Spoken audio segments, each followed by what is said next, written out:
मधु किश्वर की बात कर लेते हैं। मधु किश्वर के बारे में बहुत ज्यादा मैं बात करना नहीं चाहता, क्योंकि मैं मधु किश्वर से मतलब मुझे बहुत दुख होता है, बहुत ज्यादा दुख होता है। एक जमाने में मतलब ये जेएनयू को, ये भी जेएनयू के पास आउट है, मिरांडा में इन्होंने पढ़ाया भी है, तमाम चीजें की हैं। She was a brilliant woman.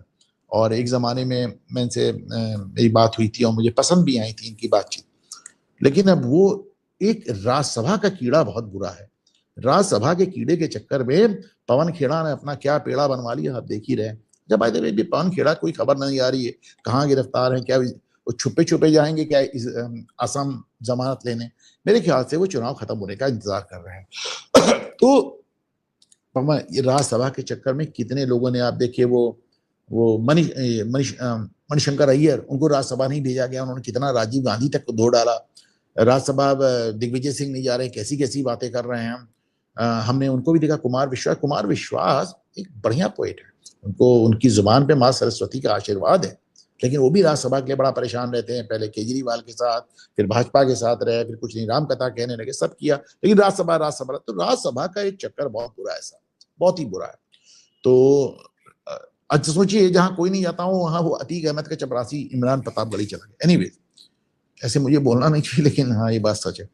तो आप ये देखें कि मधु किश्वर को इस बात का बड़ा भरोसा था कि नरेंद्र मोदी उसको भेजेंगे राज्यसभा, नहीं भेजा। अब वो एकदम पागल हो गई, एकदम एंटी मोदी रैंट करने लगी। बहुत गंदी गंदी बातें उन्होंने कह डाली, बहुत ही गंदी गंदी बातें कह डाली। तो अब उन्होंने एक हरकत क्या की, मैं आपको बताऊं कि अच्छा, एक News 24 चैनल है, अब वो इस तरह की खबरें छापता रहता है, मुझे अच्छा नहीं लगता है, वो दिखाता भी रहता है इस तरह का। उन्होंने कहा कि प्रधानमंत्री मोदी के खिलाफ बोलने पर पुलिस पहुंच गई उनके यहाँ, मधु किश्वर के यहाँ। भैया ऐसे नहीं कहते, ये गलत बात मत लिखिए। मोदी के खिलाफ बोलने पे पुलिस पहुंच गई, ये कैसे लिख रहे हैं? हुआ क्या कि एक चंडीगढ़ में एक सरदार जी हैं, तो वो शायद ट्रेवलॉग वगैरह बनाते हैं, क्या है हमें याद नहीं ठीक से। तो उनकी पत्नी के साथ आपको उनकी पिक्चर दिखा रहा हूँ। तो ये आप देखें, ये हस्बैंड वाइफ हैं। इन्होंने अपने पिक्चर्स, ये प्रदीप कौर ढिल्लन, इन्होंने खुद पोस्ट की हुई है। अब ये प्रदीप, ये देखिए सरदार जी। तो इनको पत्नी इनको चेहरे पर मसाज दे रही थी, तो इन्होंने वो फोटो ट्वीट किया, ये देखिए। अब इस फोटो को जब आप इसका स्क्रीनशॉट और पास में लेंगे तो देखिए, तो इस फोटो में सरदार जी की शक्ल नरेंद्र मोदी से मिल रही है।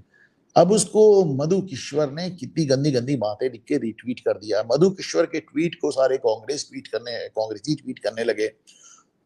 अलका लामा ने किया और तमाम लोगों ने किया।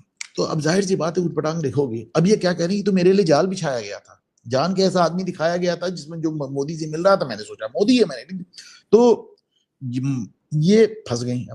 अब इसमें चंडीगढ़ से पुलिस पहुंची है और केवल वारंट लेके पहुंची है, इनको सम्मन लेके पहुंची है। वो अलग बात है कि इन्होंने ये गई नहीं, अभी भी ये अपनी अकड़ में है।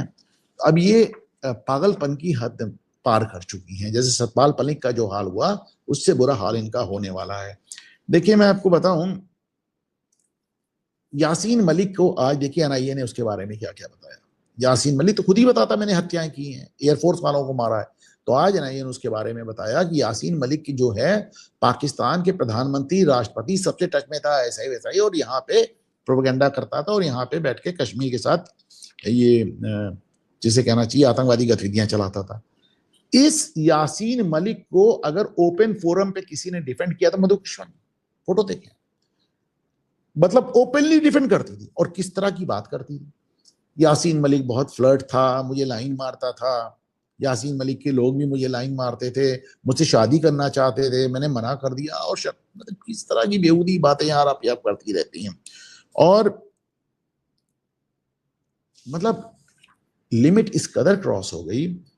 और फिर ये कहने लगी कि इसीलिए मैं मोदी के पास नहीं जाती, मुझे लगता है कि मेरे साथ कुछ गड़बड़ ना। क्या लिख रही हो यार तुम? आपको याद है जब विजय रूपाणी जी का भी प्लेन क्रैश में डेथ हुई थी, गुजरात के फॉर्मर सीएम जो थे हमारे, जब आपको याद प्लेन क्रैश में डेथ हुई, उसको लेके देखिए इन्होंने क्या लिखा, आप खुद ही पढ़ लीजिए। इन्होंने लिखा कि मुझे तो पहले ही पता था कि मोदी मरवा देंगे, अब बताइए अब आप क्या करेंगे? तो अब ये सब हरकतें आप करेंगी तो साहब उसके बाद ये कहना कि आपने वो जो प्रदीप जी हैं, जो सरदार जी हैं, आपने उनको भी बदनाम किया। भाई तो एफआईआर तो होनी थी आपके खिलाफ। तो दैट इज हाउ ये मधु किश्वर, दुखद है बिकॉज उनमें टैलेंट था। एक जमाना था, हमारी उनसे बात हुई थी कि मैं आप हमारे जब मैंने नया-नया चैनल शुरू किया तो हमने कहा आप हमारे चैनल पे आएँ, लेकिन अब ये सब बातें सुन के बड़ा अफ़सोस होता है सर।